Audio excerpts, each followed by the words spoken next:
વિદ્યાર્થી મિત્રો, આજથી 2 વર્ષ પહેલા આપણે એક સપનું લઈને સાયન્સની શરૂઆત કરેલી. એ સપનું હતું તમારું ડોક્ટર બનવાનું, તમારું એન્જિનિયર બનવાનું. અને હવે એ સપનું પૂરું થવામાં માત્ર 45 દિવસ બાકી છે. સાથે સાથે આપણી પાસે કોમ્પિટિશન છે, ઘણા બધા તહેવારો આવે છે, સાથે સાથે તમારી પ્રેક્ટિકલ્સની એક્ઝામ આવશે. આ બધી જ તમારી વસ્તુ હવે શરૂ થઈ જવાની છે. એના માટે તમારે એક પ્રોપર પ્લાનિંગની જરૂર છે કે જેથી કરીને 45 દિવસની અંદર જ તમે તમારા સિલેબસનો મસ્ત મજાનો સફાયો કરી શકો અને જે બોર્ડની એક્ઝામ છે એટલે કે તમારું જે ડોક્ટર અને એન્જિનિયર બનવાનું સારામાં સારું જે સપનું આજથી 2 વર્ષ પહેલા તમે લઈને આવ્યા હતા એ તમે પૂરું કરી શકો. હવેના જે દિવસો છે એમાં આપણે એક માર્ક્સ માટે મહેનત કરવાની. પછી કેવું થશે કે ભાઈ રિઝલ્ટ આવી ગયું ને પછી તમને એકવાર એવો વિચાર આવશે કે ના ભાઈ 2 દિવસ પહેલા બરાબર કે 2 દિવસ સારી એવી તૈયારી કરીને 2 કલાક વધારે વાંચી લીધું અથવા તો 2 કલાક ખાલી મોબાઈલમાં રીલ્સ ઓછી જોઈ લીધી હોત અને 2 કલાક માત્ર આપણે એક ચેપ્ટર પર ફોકસ કરી નાખ્યું હોત ને તો 1 કે 2 માર્ક્સ વધારે આવી જાય અને 1 કે 2 માર્ક્સ વધારે આવ્યા હોત તો પ્રાઇવેટની જગ્યાએ ગવર્મેન્ટ કોલેજમાં એડમિશન મળી જાય અને હું મારા પપ્પાને ઘણા બધા પૈસા બચાવી શકું. નમસ્કાર વિદ્યાર્થી મિત્રો, હું છું આપનો કેમિસ્ટ્રી ટીચર હર્ષિલ અને આપ સૌનું સ્વાગત છે આપણી પોતાની YouTube ચેનલ સ્ટડી માસ્ટરમાં.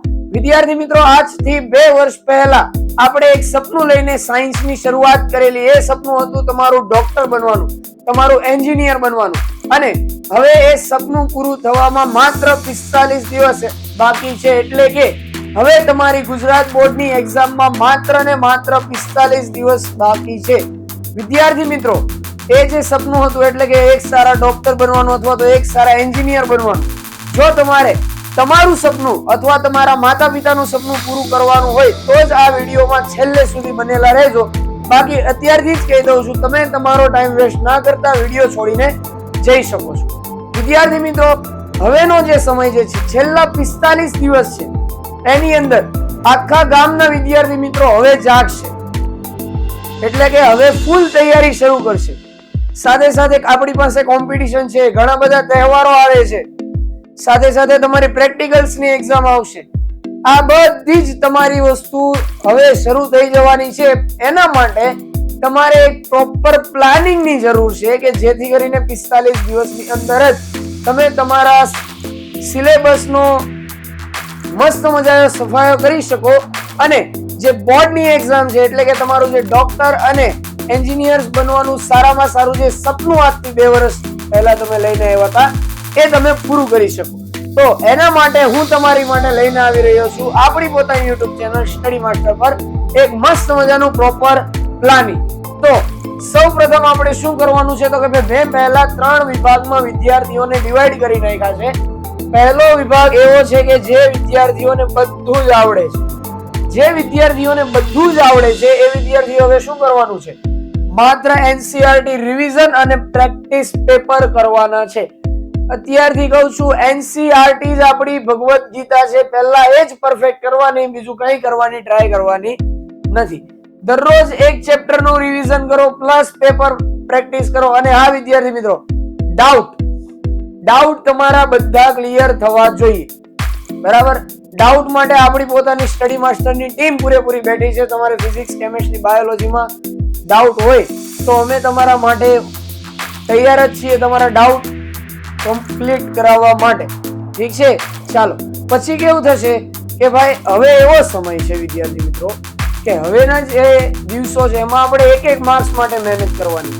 પછી કેવું થશે કે ભાઈ રિઝલ્ટ આવી ગયું ને પછી તમને એકવાર એવો વિચાર આવશે કે ના ભાઈ 2 દિવસ પહેલા બરાબર કે 2 દિવસ સારી એવી તૈયારી કરી નાખી હોય, 2 કલાક વધારે વાંચી લીધું હોય અથવા તો 2 કલાક ખાલી મોબાઈલમાં રીલ્સ ઓછી જોઈ લીધી હોત અને 2 કલાક માત્ર આપણે એક ચેપ્ટર પર ફોકસ કરી નાખ્યું હોત ને તો 1 કે 2 માર્ક્સ વધારે આવી જાય અને 1 કે 2 માર્ક્સ વધારે આવ્યા હોત તો પ્રાઇવેટની જગ્યાએ ગવર્મેન્ટ કોલેજમાં એડમિશન મળી જાય અને હું મારા પપ્પાના ઘણા બધા પૈસા બચાવી શકું. ઠીક છે, આપણે મહેનત એના માટે કરવાની છે. એટલે આપણે એકદમ આમ જોશથી બરાબર કન્ટિન્યુઅસલી મહેનત કરવાની છે. એવું નથી કે ભાઈ 4 દિવસ મહેનત કરી, બરાબર માસ્ટર પ્લાન જોયો હવે તો ભાઈ ફાડી નાખીશ, એવું નથી કરવાનું. બરાબર, પછી ફાડી નાખીશ થઈ જાય 4 દિવસ પછી જે છે તે બરાબર, પીટી ના દાવો કરતા હોય ને છેલ્લે બોલે ને જે છે તે 4 દિવસ પછી જેમ હોય એમ થઈ જાય. બરાબર, ઓકે. તો એવું નથી કરવાનું. છેલ્લા 45 દિવસમાં એકદમ કન્ટિન્યુઅસલી જ મહેનત આપણે કરવાની છે. બરાબર, ચાલો. પહેલો વિદ્યાર્થી છે જેને બધું જ આવડે છે, એને શું કરવાનું? એનસીઈઆરટી નું રિવિઝન પ્લસ પેપર પ્રેક્ટિસ અને મેઇન તમારા ડાઉટ ક્લિયર થવા જોઈએ. બીજો વિદ્યાર્થી છે જેને 50% આવડે છે, એને પહેલા એનસીઈઆરટી પ્રિફર કરવાની છે. એ થઈ જાય, બરાબર, પછી એને આઈએમપી સવાલ પર જવાનું છે અને પછી એને પેપર બરાબર કરવાના છે. અને સાથે સાથે ડાઉટ હોય તે ક્લિયર કરતા જજો. ત્રીજો વિદ્યાર્થી છે જેને કંઈ જ નથી આવડતું, બરાબર, એને શું કરવાનું? પહેલા એનસીઈઆરટી ના રિવિઝન માટે વન શોટ આપણે મૂકેલા છે. વન શોટ 3 માંથી કોઈ પણ પ્રકારનો વિદ્યાર્થી રિવિઝન માટે જોઈ શકે છે. બરાબર છે, ચાલો. પછી જેમને કંઈ જ નથી કર્યું, આખું વર્ષ મોબાઈલ યુઝ કર્યો છે, ટીવી જોઈ છે, બરાબર, એ વિદ્યાર્થીઓએ મિનિમમ 4 થી 5 પેપર સોલ્વ કરવાના છે. બરાબર, પહેલા 30 દિવસની વાત કરું છું અહીંયા. પહેલા 30 દિવસમાં તમારે આટલું કરવાનું છે, કારણ કે આ જે 30 દિવસ છે એની અંદર તમારે મસ્ત મજાની ઉત્તરાયણ પણ આવવાની છે. બરાબર, તમારી ફેબ્રુઆરીમાં એક્ઝામ પણ તમારી આવી જવાની છે. બરાબર, એટલે 30 દિવસમાં તમારે પહેલા આટલું કરી નાખવાનું છે. અને ડાઉટ ને ભૂલવાના નથી. જ્યાં સુધી તમારા ડાઉટ તમે ક્લિયર નહીં કરો ત્યાં સુધી તમારામાં ઇમ્પ્રુવમેન્ટ આવવાનું નથી. ઠીક છે, ચાલો. બીજું છે માર્ક્સ પ્રમાણે ચેપ્ટર ને ડિવાઈડ કરી નાખો. હવે અમુક દરેક સબ્જેક્ટમાં એવું હોય છે કે ભાઈ અમુક જે ચેપ્ટર છે એના ગુણભાર બહુ વધારે હોય, તો પહેલા એવા ચેપ્ટર ને પકડો. બરાબર છે, તમને એવું લાગે કે ભાઈ ના આ ચેપ્ટર છે, ઓકે, આનો માર્ક્સ વધારે આવે છે, બરાબર, આ ચેપ્ટર માંથી વધારે માર્ક્સ નું પૂછાય છે, તો પહેલા એવા ચેપ્ટર ને પકડો. બરાબર છે, જેમ કે આપણા કેમિસ્ટ્રીમાં વિદ્યુત રસાયણ વિજ્ઞાન 12 માર્ક્સ નું છે, સવર્ગ સંયોજન 11 marks, alcohol phenol ether 12 marks, aldehyde ketone carboxylic acid 12 marks. તો ખાલી તમે આ 4 ચેપ્ટર કરી નાખો ને તો તમારા 47 માર્ક્સ થઈ જાય. બરાબર, એટલે કે 10 માંથી 4 ચેપ્ટર તમારી પાસે એવા છે જેમાંથી 47 માર્ક્સ 47 માર્ક્સ નું પેપર તમારું આવવાનું છે. તો સૌથી પહેલા તમારે આ 4 ચેપ્ટર ને કરી નાખવાના છે. અને આપણે પેપરમાં જર્નલ ઓપ્શન હોય છે, બરાબર છે, એટલે એકાદ ચેપ્ટર તમે કાઢી પણ શકો છો. હવે 10 માંથી તમે એક કાઢશો તો 9 જ છે. બરાબર છે, એટલે એ રીતનું પરફેક્ટ પ્લાનિંગ થી જ આપણે જવાનું છે. ઠીક છે. ત્રીજો પોઈન્ટ છે કયો છે? તો કે ભાઈ દરેક ચેપ્ટર ની શોર્ટ નોટ્સ બનાવતા રહો. બરાબર, શોર્ટ નોટ્સ કઈ રીતે બનાવવાની? તો કે ભાઈ તમે બે રીતે બનાવી શકો છો કે એક મોટું પેપર લઈ લેવાનું, એની અંદર એક ચેપ્ટર ની બધી નોટ્સ લખી નાખવાની અને એક પેપર ને દિવાલ પર લગાડી દેવાનું. બીજું તો કે ભાઈ A4 સાઇઝ એટલે કે તમારા ચોપડાના જે પેપર છે એમાં પણ તમે શોર્ટ નોટ્સ બનાવી શકો છો. દિવાલ પર શોર્ટ નોટ્સ લગાવવાનો ફાયદો તમને એટલો થશે કે તમે કોઈ પણ જગ્યાએ એ જો પેજ લગાડેલું હશે તો તમે એનું રિવિઝન પરફેક્ટ કરી શકવાના છો. બરાબર, શોર્ટ નોટ્સ તમારી રિવિઝન માટે બહુ જ ઉપયોગી થવાની છે.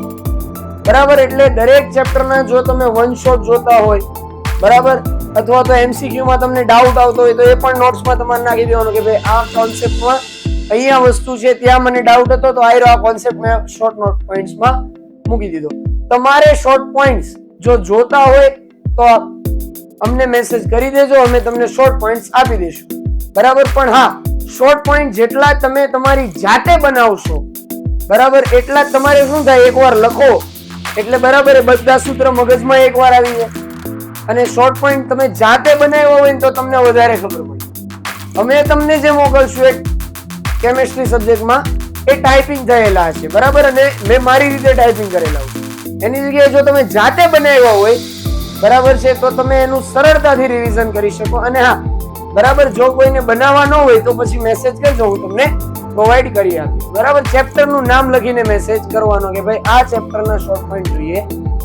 ઠીક છે, ચાલો. બીજું છે હવે 30 દિવસ પૂરા થઈ ગયા છે, લાસ્ટ ના 15 દિવસ છેલ્લો ઘા. બરાબર, કઈ રીતે 15 દિવસમાં આપણે આપણું આખું કેમિસ્ટ્રી પતાવશું? તો કે ભાઈ એક મહિનામાં આપણે એકવાર આખું કેમિસ્ટ્રી વાંચી લીધું છે. હવે રોજના 2 ચેપ્ટર આપણે કરવાના છે. કઈ કઈ વસ્તુ ધ્યાનમાં લેવાની? પહેલી આપણી ભગવદ ગીતા, કુરાન, બાઇબલ, તમે જે ગણો એ આપણી એનસીઆરટી, બરાબર. ત્યારબાદ આઈએમપી, ત્યારબાદ એકવાર રિવિઝન શોર્ટ નોટ્સ માંથી, અને વધે ડાઉટ જો આગળ વધ્યા હોય અથવા તો નવા આવ્યા હોય તો ડાઉટ્સ પણ તમારે ક્લિયર કરી નાખવાના છે, બરાબર છે. પછી 7 દિવસની અંદર તમારે આટલી વસ્તુ થઈ જાય પછી 5 દિવસની અંદર તમારે રોજના 2 ચેપ્ટર કરવાના છે, જેમાં એનસીઆરટી, આઈએમપી અને દાખલાને ભૂલવાના નથી કેમિસ્ટ્રી સબ્જેક્ટમાં, બરાબર છે. આ રીતની તમારે પરફેક્ટ 45 દિવસની અંદર કેમિસ્ટ્રી પૂરેપૂરું 3 વાર રિવિઝન થઈ જશે. સાથે સાથે તમે તહેવારોની મજા પણ લઈ શકશો અને જે તમારી ફેબ્રુઆરી મંથમાં એક્ઝામ પણ આવવાની છે એ પણ થઈ જશે, ઠીક છે. પણ હા, એક વસ્તુ ખાસ યાદ રાખજો, મહેનત કન્ટિન્યુઅસલી કરવાની છે, ઠીક છે. એવું નથી કે આજે વિડિયો જોયો, ઓકે 4 દિવસ ફૂલ ફોર્મમાં ને પછી 4 દિવસ પછી જેમ હતા એમ, બરાબર. તો તમે તમારો ટાઈમ વેસ્ટ ના કરતા.